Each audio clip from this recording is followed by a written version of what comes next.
Good evening, folks. We are here live at the 48th Annual Nashville Film Festival. It's illustrious.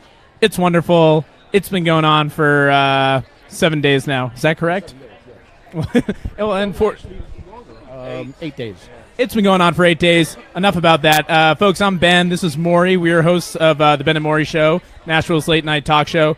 And we are here with Mr. Stacy Weidlitz. Right. Got half of it right. Got half of it.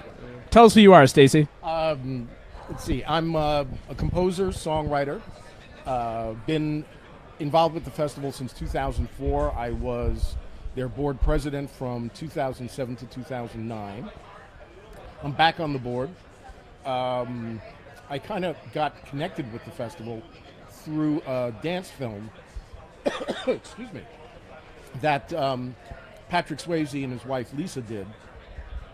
That was in the festival in 2004. And I did a panel on film music that Patrick and Lisa joined me for because they came to town, stayed at my house, that's a whole other story. And I ended up winning the Best Music Award at the festival, and then I was asked to join the board of directors. And Patrick and I have a history because we wrote the song She's Like the Wind together from the movie Dirty Dancing. And that's a whole topic in itself. Dirty Dancing is celebrating its 30th anniversary. This year. It's its 30th anniversary, which makes me very old. It's hard to believe. You probably composed it when you were 10. Yes, exactly. Yes. I was a very precocious child. Yes, savant. Not idiot savant, just He's savant. prodigious. Right. I just want to say real quick about Dirty Dancing, 30th anniversary. I did not, and I'm ashamed to say, I did not see that film for the first time until like 3 years ago. But I was young too. I was about 16 at the time, and I just want to say that movie blew my mind. It blew my mind. I loved it so much, and the reason I loved it is because Patrick Swayze's character in the film he's so serious. He's so focused on his goal, and there's so much fun going on around them, and people are having a good time, down in the camp. But he is just there to dance. He's not there to, pussyfoot. It's just. I loved it, and I don't know if you felt that way when you were writing the song. Were you writing for a serious man? Patrick was a very serious guy, very intense, but also had a jokester side to him. We used to play pranks on each other occasionally, and he had a great sense of humor. Tell us about some of the pranks. Well, let's see. One, he and his wife and I were driving back from Lake Arrowhead, which is up in the mountains outside of L.A. Right. And it was at the height of his fame. And we were hungry, so we pulled into an In-N-Out Burger, which is the best burgers in California burger place. Yeah. And but it was 9 o'clock at night, and for some reason it was packed with teenage girls. So he said, I can't go in there. And so his wife said, oh, okay, I'll go in. Tell me what you want to eat. I'll pick it up. We'll just eat it in the car. So she goes in, he's sitting in the car, and he says, this is tough because I really got to go pee. And so I said, well, it's completely dark up ahead of us. It's just bushes. So go over there. He says, really? And I said, nobody's going to see you. It's pitch black. So he goes, and I wait a couple of minutes, and then I flip the lights on. Nice. And the brights and all this. And he's just turning around screaming at me. And his wife, I could see her inside the restaurant just laughing. So these are the types of things. So that was not him playing a prank on you. That was you. That was me playing a prank on him. And did he body slam you after that? No, he called me some foul names. Some foul names. Okay. I would have taken it a step further and maybe had the teenagers maybe cued them up and then turn the light on, and because they need to get something out of it, and that would have been a heck of something, Yeah. Much better than just a burger.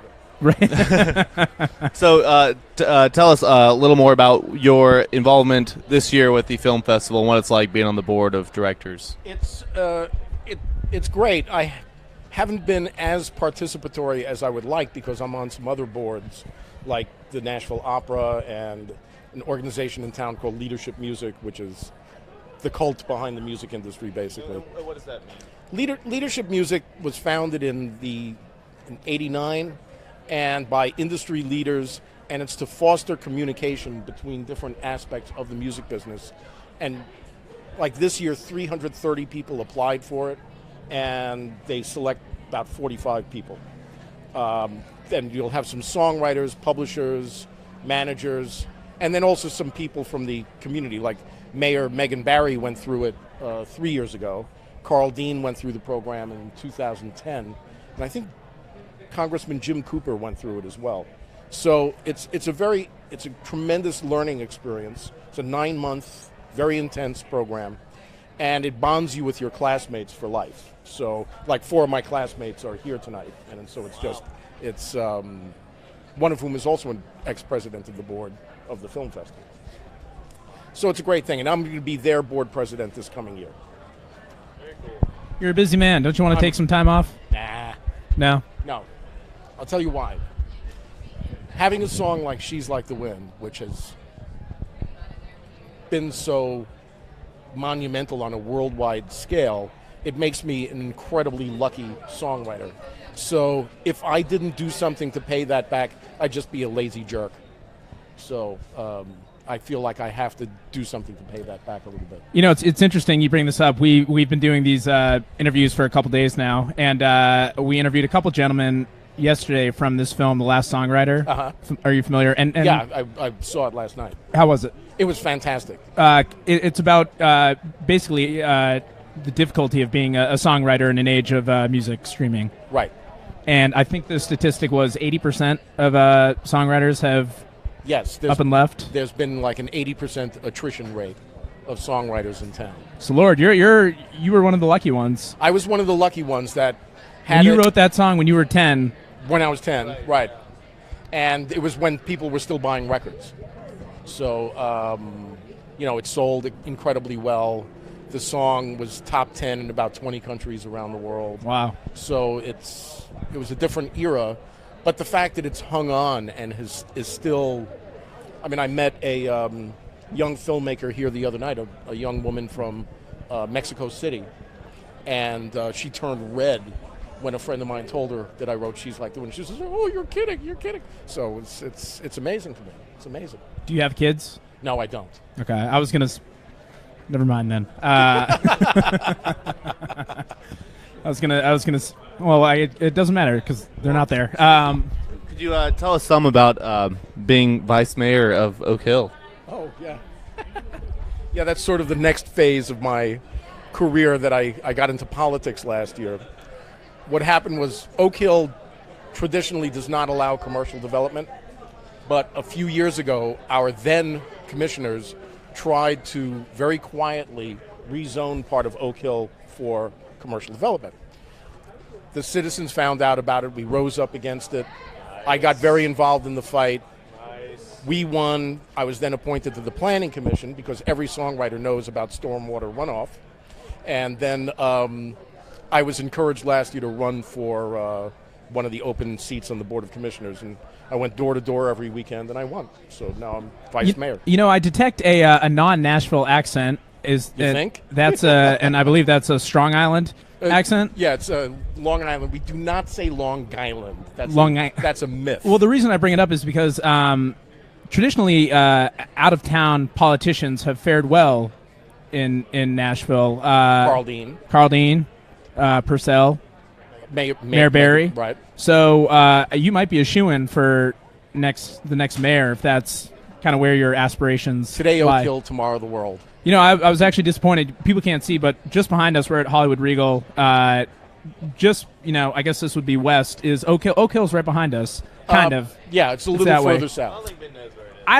We're in Nashville, and I was disappointed to find out that for about a year now, I thought I've been a resident of Oak Hill. I'm right on Leland Lane, but you informed me that I was indeed not a resident. No, you're in Metro. I'm in Metro. Yeah, you're in Metro. You'll make it someday. I was going to say something seemed fishy because I drive through on my way to work, and I'd be like, "Nice real estate," but not me. Yeah, no. But you probably saw my yard signs last year. What did they say? That said, he says no to commercial development. Vote Stacy Weidlitz's Oak Hill Board of City Commissioners. or Oak Hill City Board of Commissioners, something like that. sign on my wall. Yeah, oh, good. Yeah. That's where it went. So that's We're, great. so, and we're sorry about that. But, well, I think we're about done here. Stacy, is there anything you're so involved in the community with the festival? Is there anything more you want to say before we wrap up? The upcoming season of Nashville Opera is fantastic. Tosca, the great Puccini opera, a opera takeoff of a Hercules movie, Wow. played in front of the actual movie. Susanna, which is a great modern opera that takes place in Tennessee, and then a tango opera where the theater is going to be arranged like a cabaret, and the singers and dancers will be moving around the tables. So it's going to be a very innovative, interesting season. You know who's an opera fan is local author Ann Patchett. Yes. Big opera fan. She's also been on our talk show. Oh, that's great. That's great. She's brilliant. Just brilliant. There's a little plug there. BenAmorishow.com. I think that's it. I think we're done here. Well, thank you. Stacy, thank you. That was fun. Appreciate it.